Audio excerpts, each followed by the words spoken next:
Good evening, everyone, and welcome to Tuesday 10 with CadChica Sports. I am your host, Sunny Cadwallader. Tuesday 10. What is Tuesday 10? Well, Tuesday 10 is a conversation. It could be 10 minutes, 10 tips, or 10 questions.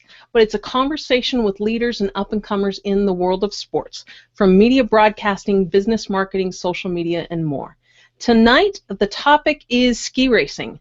Not just the sport itself, but how local businesses are using social media to connect with what's expected to be a crowd of well over 100,000 people descending upon the town of Vail, Colorado, not just Vail, but the surrounding communities as well.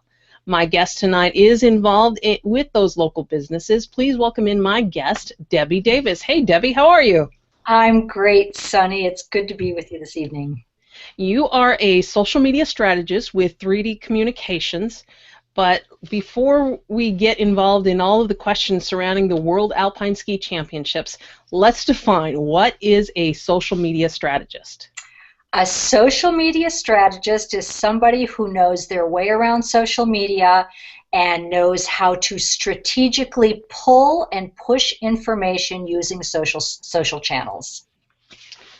Well, good. I was looking on Google Plus. Well, actually, before we get into that, you and I were talking last month, and you mentioned that you were involved with World Alpine Ski Championships. Well, you mentioned the word skiing, and hello, my antenna is raised. You know, like the old My Favorite Martian TV show. My antenna was raised, and it's like I'm thinking Lindsey Vonn, Bodie Miller, the old ABC opening, The Agony of Defeat. That's what I think when skiing, but you're doing a little bit differently. And it has to do with the ski championships. Looking on Google Maps, trying to see where Eagle, Colorado, that's where you're based. That's about 30 minutes from Vail, is that correct? That's right, 30 minutes on the frontage road. Now, how are the local businesses in Eagle, Colorado, how are you working with those local businesses to attract some of that, just even if a small fraction of that 100,000 people, how are you working with them to attract businesses to Eagle? Well, you know, you mentioned there's going to be over 100,000 people there. Some reports say 150,000 people. All of those people, of course, are tourists. Many of them are younger, and they're all carrying cell phones. And they're using those cell phones to find things like restaurants and hotels. Now, granted, by this time, most people have their hotels and restaurants, but they'll be looking for shops, they'll be looking for spas for massage, they'll be looking for all kinds of things, and they're going to be using their cell phones. And Google Maps is a great way to find whatever it is you need while you're out on the road. Mm-hmm. And I wanted to make sure that the businesses in Eagle, Colorado, which are very close to Vail, that they could be found on Google Maps. And when I discovered that it was a little sketchy, I thought, you know, with all these people coming in, these businesses need a little bit of help getting themselves on Google Maps. Now, are there certain social and digital platforms that you're using to help the businesses do that connection process on mobile? Well, Google Maps is, of course, a Google app. And it's associated, once you're on Google Maps, you create a Google page, which is Google+. And that's where I kind of live. In fact, I'm working with the Plus Your Business team. I've got a team of about 16 people who are all involved in this project. And so Google+ is a big part of organizing that effort. But in fact, those businesses are still a little afraid of Google+. So, you know, I'm taking, as a digital strategist, I'm taking into consideration all the other digital channels that they may be using as well. Now, when we were talking, and I watched that Plus Your Business Hangout last week with Stan Bush and the rest of the Plus Your Business community. You're talking about a case study. How is the event supporting the case study that you're doing, and how is the case study supporting, tell me more about the case study, first of all, and how you're supporting the event as well. Well, the case study came as a project with a bunch of people in the Plus Your Business Academy. We're all learning to, get better at using Google and and helping other people use it as well. So we started as a small little project, and then it grew. And what we realized was that with Vail 2015, which is what this FIS World Alpine Championship is referred to as, Vail 2015, that would be we would have some digital traction because already the world is watching that event digitally. And so we wanted to connect Vail 2015 with the little town of Eagle, Colorado, because it sort of had built-in traction. And so because of the buzz created around the event, it was a good way to grasp on. It also was a wonderful entree when I would walk into the businesses and I'd say, so what are you doing to prepare for Vail 2015? It's a small town. They weren't really doing anything. And when I pointed out to them that so many of them weren't even findable on Google Maps, and I offered as part of the case study, because again, our group with the PYB Academy are learning how to use all these tools fluently. So we're doing it for free for 15 businesses in Eagle, Colorado, getting them on the maps. So at first there was a little bit of apprehension, but now that they're starting to wrap their brain around how powerful Google and Google Plus can be. Is my understanding correct? That's absolutely correct. And once one of the city officials found out what we were doing, they said, part of our economic development plan is to increase our digital visibility. So they became interested. Now, because we're so embroiled in the case study right now through the event, I haven't worked yet specifically with the city, but they have 135 businesses there that they're going to want all of their businesses on Google Maps. And so this gives us a way to show them, exactly how to build a digital neighborhood for starters, and then use that tool to support their own businesses. Now, switching gears just a little bit in the direction of the event itself, and with all due apologies to Denver Broncos fans, I know how popular the Broncos are in Denver, in the whole state of Colorado. Does the fact that they were knocked out of the playoffs this weekend help the event as a whole to where the focus is just now going to be on Vail? Well, I'm all about focus. And I saw firsthand, I was working a ski race on Sunday, and the Broncos were playing the Colts, and we had ski racers who probably skied faster than they normally would because they couldn't wait to get off the hill to get back into the bar to watch the game. And I'm not a big football fan. Sorry. It's okay. I still love you. But, yes, I saw football as a bit of a distraction, and now we can get back to, what Colorado was made for, and that's skiing. And, I mean, it's not just a local, it's not just a local event to where, it's local people skiing during a race or whatever. This is a world championship. It's the whole world watching. I mean, Europe, Australia, Asia. I mean, there's going to be athletes from all over, fans from all over. What does an event of this magnitude do for the communities that are going to be around the championships? These communities, they're all little mountain towns, and they're used to dealing with ski crowds during the ski season. Yes, this is the second largest event hosted by Colorado, other than the DNC in 2008 or whatever it was. So this is huge, and it could be devastating because everyone's going to be filled to capacity. There's going to be a lot of confusion and a lot of people moving around. But then on the bright side, it could be a huge windfall because people are here to spend money. And we've got 70 countries that are going to be represented, 70 nations. And athletes from each one of them. Every nation can have as many as 24 athletes representing them. And that alone, just the athletes and their support teams, the security detail that comes with that, plus then all the fans. And so I'm imagining that the residents of those towns are probably going to back away from a lot of the excitement. because it's going to be overwhelming. But the businesses stand to, Yep. to make a killing here.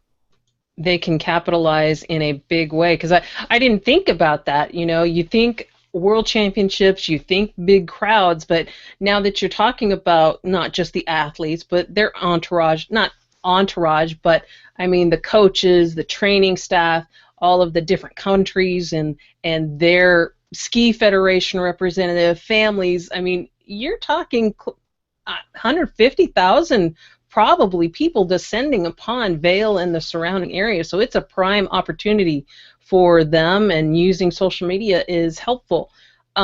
Getting back to the sports side, I have to ask you though, Debbie, as a ski bum yourself, have you been able to go down the runs at all? I have. In fact, the men will be skiing on a run called Birds of Prey. The women will be racing on a run called Raptor. I've been on both of them. I volunteered for the World Cup back in 2004, I think it was, and I was on the course crew. And I couldn't even stand sideways on the course as it was prepared for racing. Now, I've skied it when it's groomed, sunny, beautiful, and I was still very, very scared. It's steep and fast, and then they prepare these runs for racing by injecting water under the snow and then grooming it and then packing it and making it ice so that they can go really fast. So I can't even get on the course when it's in those conditions. I can't even stand on it. Are you going? I was wondering, are you going to be attending? I'm going to try and attend. The crowds are going to be great. I'll probably get to hang out in the parking lot a lot. And when I was doing the World Cup, I did get to work in timing at the bottom of the hill, and at the top of the hill I was doing the scoreboard. But if you don't have a job in one of those areas, you're kind of relegated to the outlying areas, because it's high security. They check backpacks a lot and stuff like that. Okay. Now this is a show regarding social media. What are the hashtags for this event? Or Eagle Colorado. Vail 2015, it's hashtag Vail, VAIL 2015, and they established that some time ago, and that's what I'm using right now to gather information on the event. And then for our case study, we created a hashtag EagleCO for Eagle Colorado, and by pairing those two hashtags in various socializing posts on G+ and Twitter and other places, that's how we're creating that connection and trying to ride the coattails of the social traffic for Vail 2015. Makes sense to me. Are the athletes themselves using the hashtags at all? That's what's really been fun to watch, is that ski racing athletes don't have a huge PR group. Everybody, you said Lindsey Vonn and Bodie Miller. They do it really, really well. They're using theirs. They're on Instagram, Twitter, and Facebook quite a lot. And as we finish up the World Cup circuit, the qualifiers will start being named for this Vail 2015 event. And so we're putting together lists then of how the athletes can be connected with, because the athletes are running their own social media. Love it. Me and lists. Somebody once called me the Twitter list queen. I have lips up the yin yang, so I like to hear. So you're going to be putting together a Twitter list under what Twitter handle? Well, I've got a Twitter handle, Ski Masters. Okay. And so the list will be there. And I wanna just thank the team on the EagleCO case study team. Vince Brown in particular has raised his hand to help us out, but we've got a group of about 15 people or so that will be helping to build those lists. So at Ski Masters is where I'll publish that list. And then, like I said, because the athletes are also on Instagram and Facebook, we'll collect those as well, because part of our case study is to see how far we can get our message spread through the digital channels. Now, I think we were talking ahead of the show. Is there going to be a Google document as well? Because Instagram doesn't have listing capabilities, but Instagram, I would expect, is going to be like it was with the Olympics. It's going to be huge for Vail 2015. Yes. Yes, it is. And as that list comes together, I'll be happy to make that public and would encourage anyone who wants to follow Vail 2015 and EagleCO while you're at it, and see what's going on and how we're doing by using digital channels paired up. We're calling this an event-driven, outcome-oriented project, and the event is Vail 2015. Excellent. That was 10 questions, maybe even more. I lost count after a while. Math is not my best subject. But thanks, Debbie, for joining me. I'm excited that I get to help at least bring a little bit of what you are doing, what Eagle Colorado is doing, and the Plus Your Business community is doing in the world of sports. To be honest with you, that's my forte, so I was glad that we were able to connect in this way. Why don't you let everybody know where they can connect with you as well as what you're doing with Eagle? I can be found on Google Plus everywhere. My Twitter handle is @DebDrive. And my skiing, the one I use for skiing, is @SkiMasters. So all of my stuff, though, is on Google+. And I will post a link to the EagleCO Vail 2015 page that we've put together on Google+ for anyone who wants to follow the story as the team builds it. I'll stick that into the comment section of your event page here on Google+. Sounds good. And if you are listening to the podcast, we've been sprinkling that website throughout the show.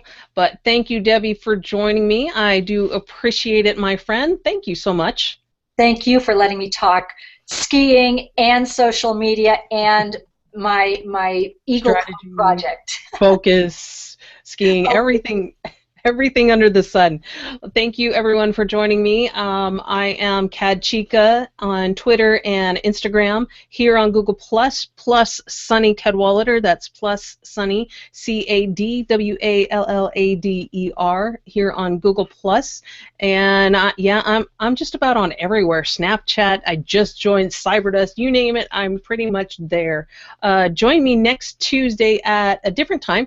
5 p.m. Pacific Time, 8 p.m. Eastern Time, when I will be joined by the Sports Information Director from East Texas Baptist University. His name is Adam Ledyard.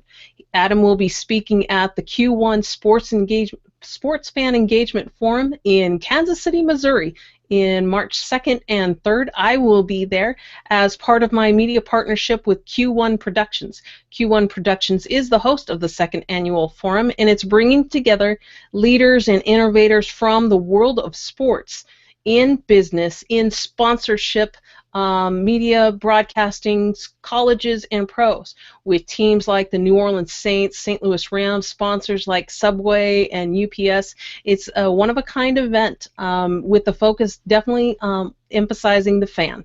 Thank you, everyone, for joining us, and join me next week, and we will talk to you later.